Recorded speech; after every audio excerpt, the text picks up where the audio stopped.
అదే RTV app వార్తల్ని క్షణాల్లో చదివే అవకాశం ఉంటుంది. ఒక న్యూస్ పేపర్, ఒక టెలివిజన్ ఛానల్ మీ చేతుల్లో ఎప్పుడూ ఉంటాయి.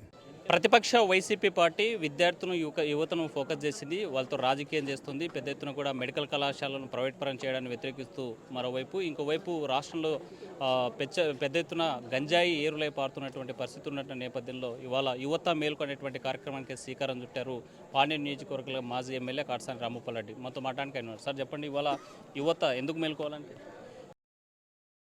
ఇప్పుడు జగన్మోహన్ రెడ్డి గవర్నమెంట్లో ఇన్ని బిల్డ్ షాపులు లేవు. ఊరూరికి 10 బిల్డ్ షాపులు. ఎక్కడెక్కడ కావాలంటే బార్లను మైపించే విధంగా బ్రాందీ షాపుల దగ్గర ఓపెన్ డ్రింకింగ్ చేసే పరిస్థితి ఉండే పరిస్థితి. ఇంకా గంజాయి విషయం మనం చూడడం జరిగింది. యువతకు సంబంధించిన మొత్తం వాళ్ళకు నిరుద్యోగ భృతి కానీ, విద్యా దీవెన కానీ, వసతి దీవెన కానీ, ఫీజు రియంబర్స్మెంట్ కానీ లేని పరిస్థితి చాలామంది విద్యార్థులకు అన్యాయం జరుగుతుంది. దాంతోపాటు మెడికల్ కాలేజీ, ఇప్పుడు ఉండే మెడికల్ కాలేజీలలో కూడా ఎవరైతే మెరిట్ స్టూడెంట్ ఉంటారో, ఎవరు డబ్బులు కట్టలేని వాళ్ళు ఉండారో, అంటే పేద కుటుంబం నుంచి మంచి మెరిట్ స్టూడెంట్ అయి ఉండి కూడా సీటు రాని పరిస్థితిలో డబ్బులు కట్టలేని అటువంటి వాళ్లకు Jaganmohan Reddy 17 medical college sanction. దాంతోపాటు ఈ ఎవరైతే మెరిట్ స్టూడెంట్ ఉన్నారో, పేద విద్యార్థులు చదువుకోవడానికి అవకాశం ఉందో, దాంతోపాటు పేద ప్రజలకు కూడా సూపర్ స్పెషాలిటీ హాస్పిటల్ మనకి ఇవ్వడం జరిగింది. ఈ 17 మెడికల్ కాలేజీతో పాటు 17 సూపర్ స్పెషాలిటీ హాస్పిటల్ కూడా ప్రజలకు అందుబాటులో తీసుకురావడం. ఇవన్నీ కూడా ప్రజలకు అన్యాయం జరుగుతుంది కాబట్టి ఎక్కువ నష్టపోతున్నది యువతనే. అందుకే యువత మేల్కొనే నరసింహారెడ్డి ఆధ్వర్యంలో ఈ కార్యక్రమం ఏర్పాటు చేయడం. చెప్పండి, మనం నెల్లూరు జిల్లాలో సిపిఎం నేత హత్య పెంచలేకి సంబంధించి ఒక లేడీ దాన్ని పెంచి పోషించింది, గంజాయిని అమ్మడానికి అడ్డాగా మార్చుకుంది నెల్లూరు జిల్లా. అయితే ఆమెను పెంచి పోషించి మాత్రం వైసీపీ అని అధికార పట్టింది. మీరేమంటారు? ఇప్పుడు 1.5 సంవత్సరం అయింది తెలుగుదేశం వచ్చి. వైసీపీ పార్టీలో అధికారం ఉన్నప్పుడు అది చెప్పి ఈ 1.5 సంవత్సరం పోలీసులు ఏం చేస్తున్నారు, తెలుగుదేశం నాయకులు ఏం చేస్తున్నారు అంటే మీ పార్టీకి సంబంధించిన వాళ్ళు కాబట్టి మీరు సైలెంట్గా ఉన్నారు. అదే వైఎస్ఆర్సీపీ పార్టీని అయితే మొత్తం అందరినీ టార్గెట్ చేయడం. మీ గవర్నమెంట్ ఎవరు కూడా బతికే పరిస్థితుల్లో లేరు. టార్గెట్ అంతా కూడా ఈ 1.5 సంవత్సరంలో నెల్లూరు జరిగిన దానికి తెలుగుదేశం గవర్నమెంట్ వచ్చి 1.5 సంవత్సరం పైగా. మీరు ఈ విధంగా ఉంటే తెలుగుదేశం వాళ్ళు చూసా ఊరుకుంటారా? ఇప్పుడు ఆమె ఏదో చేసింది కాబట్టి ఎవరి మీద అంటగట్టాలా? మీరు అధికారంలో ఉండారు కాబట్టి మీకు అంటగడితే ఏదో ఒకటి పరిస్థితి అనుకుంటే దాన్ని మనం ఎవరి మీద దొబ్బేస్తే పోతుందనే పరిస్థితిలో ఈరోజు తెలుగుదేశం నాయకులు మాట్లాడుతారు. ఏదో గవర్నమెంట్ వచ్చిన తర్వాత ఒక 10 రోజులకో, నెలకో, 2 నెలలకు జరిగింటే రైట్, ఓకే, వైసీపీ కార్యకర్త డాను అని మాట్లాడచ్చు. 18 నెలలు అయిపోయిన తర్వాత కూడా వైసీపీ కార్యకర్త ఎప్పుడన్నా ఈడుండే పరిస్థితుల్లో వైసీపీ వాళ్ళు ఆ పరిస్థితులు ఉంటే తెలుగుదేశం వాళ్ళు ఊరుకొండే పరిస్థితి ఉంటుందే చెప్పు? ఇవన్నీ ప్రజలకు అందరికీ తెలుసు. కేవలం ప్రజలను మభ్యపెట్టడానికి, వాళ్ళ మీద వచ్చే బ్యాడ్ నేమ్ పోగొట్టుకోవడానికి ఎవరి మీదైనా ఒక మీద దుద్దే పరిస్థితి తప్ప ఏం లేనేలేదు. మరోవైపు చెప్పండి, అరటి రైతు ఈరోజు పంట పొలాలను నాశనం చేసుకునే పరిస్థితి ఉంది. రోడ్ల మీద పారేస్తూ ఉన్నారు. దీన్ని ఎట్లా చూడాలంటారు? గిట్టుబాటు ధర లేదు. ఇప్పుడు తెలుగుదేశం నాయకులంతా ఒకటి చెప్పాలి. పాపం చాలా మాకు మీడియా ఉంది, మాకు మీడియా సపోర్ట్ ఉందని పాపం ఇష్టం వచ్చినట్టు మాట్లాడుతున్నారు. ఆ నాయకులు రియల్ లైఫ్ లేక రండి, రైతుల దగ్గరకు పోదాం. జగన్మోహన్ రెడ్డి గవర్నమెంట్లో బాగున్నామా, ఈ తెలుగుదేశం గవర్నమెంట్లో బాగున్నామా? రైతులను మాత్రం వచ్చి ఒప్పించుకోమని చెప్పండి. జగన్మోహన్ రెడ్డి ఒక్క రూపాయి కూడా కట్టాల్సిన అవసరం లేకుండా ఇన్సూరెన్స్ ఇచ్చిన ఘనత జగన్మోహన్ రెడ్డిది. ఇన్పుట్స్ సబ్సిడీ ఇచ్చిన ఘనత జగన్మోహన్ రెడ్డి. మీరు 1.5 సంవత్సరం అయినా కూడా ఈ రోజు వరకు కూడా ఏం లేదు. రైతు భరోసా ఇప్పుడు రైతుకు మీరు ఇచ్చినారు, 1 సంవత్సరం ఎగరగొట్టేసినారు. జగన్మోహన్ రెడ్డి కంటే నేను మిన్నాకి ఇస్తానని 20,000 ఇస్తాం. నరేంద్ర మోడీ ఇచ్చే 6,000 కాకుండా 26,000 ఇస్తాను. లాస్ట్గా ఆ 20,000 గతి లేదు. దాంట్లోనే నరేంద్ర మోడీ ఇచ్చేది ఇది కల్పించే పరిస్థితుల్లో ఈరోజు తెలుగుదేశం నాయకులు ఉన్నారు.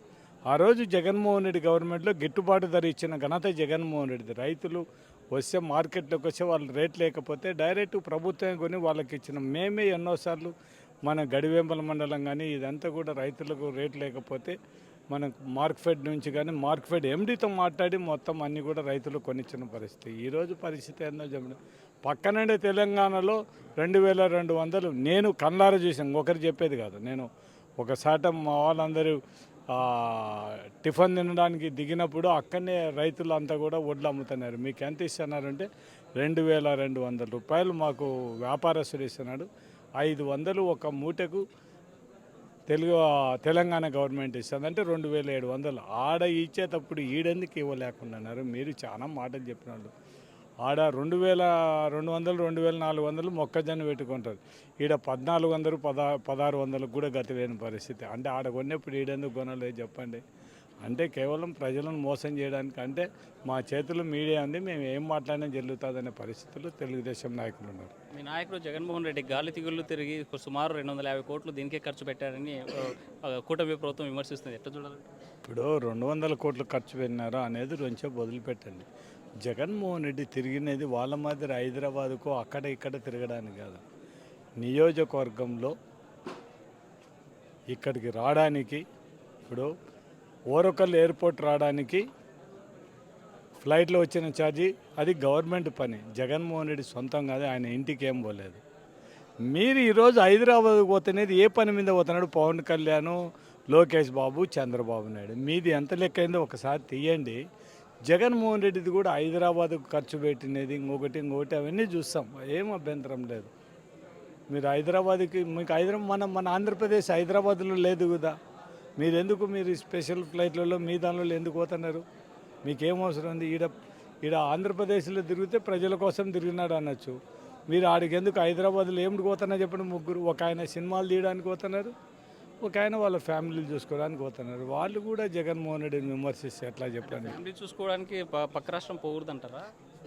అంటే ఇప్పుడు నా సొంత పర్సనల్ అయినప్పుడు నేను గవర్నమెంట్ డబ్బులు యూజ్ చేయకూడదు, అదే మేము తెలుసుకోవాలి. ఇప్పుడు ఒకరిని మాట్లాడే ముందు ఒక పార్టీ నాయకుడిని మాట్లాడేటప్పుడు చాలా కేర్ఫుల్గా మనం ఏ విధంగా నడుచుకున్నాము, మన యాటిట్యూడ్ ఏ విధంగా ఉంది.